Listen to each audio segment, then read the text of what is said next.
How many of you guys remember the Eastern Conference last year? Or the year before that? How many of you remember how bad it was? I mean, you had at least two Eastern Conference teams that made it to the playoffs with losing records. Yo, made it to the playoffs with losing records. You should not be able to make it to the playoffs with a losing record. Losing teams should not be allowed in the playoffs. It just shouldn't work like that.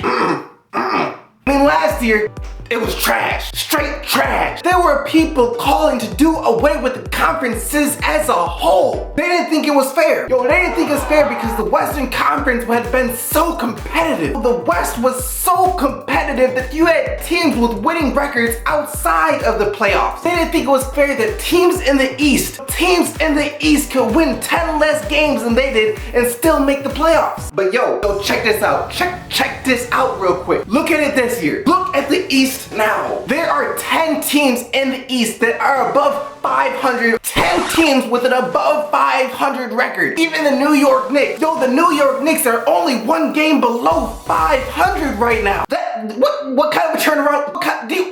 It's even crazier than that. Crazier than just a bunch of teams over 500. Let's look at it right now. Let's look at how far apart these teams are. Alright, so of course you got the Cavs in first place. Yo, they're 18-7. You got the Cavs in first place. And then you got the Miami Heat. Miami Heat are in second place right now with 2.5 games behind the Cleveland Cavaliers for first place. And then you got the Atlanta Hawks. They're 18-12, also 2.5 games behind the Cleveland Cavaliers. So basically they're tied for second right now. This is where it gets crazy. From that tie at the second spot all the way down to the 8th spot. All the way down to the 8th spot is separated by no more than one game. Yes, from 2 to 8 is separated by one game. If you haven't been looking at the standings every single day, you have no I wake up every day not knowing what the standings are. They literally change after every game. Just for example, today, the Pistons play the Miami Heat. Right now, the Pistons are the 7th seed in the East. If the Pistons win that game, if the Pistons win tonight, they will jump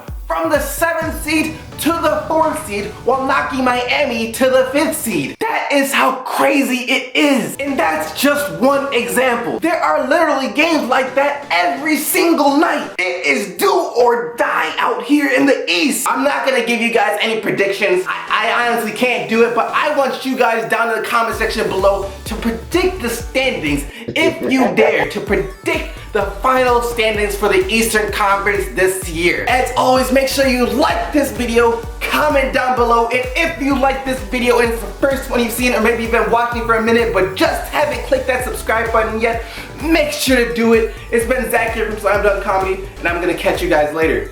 Peace. Alright, let's take a minute. Let's take a minute to talk about these NBA officials. I hate them.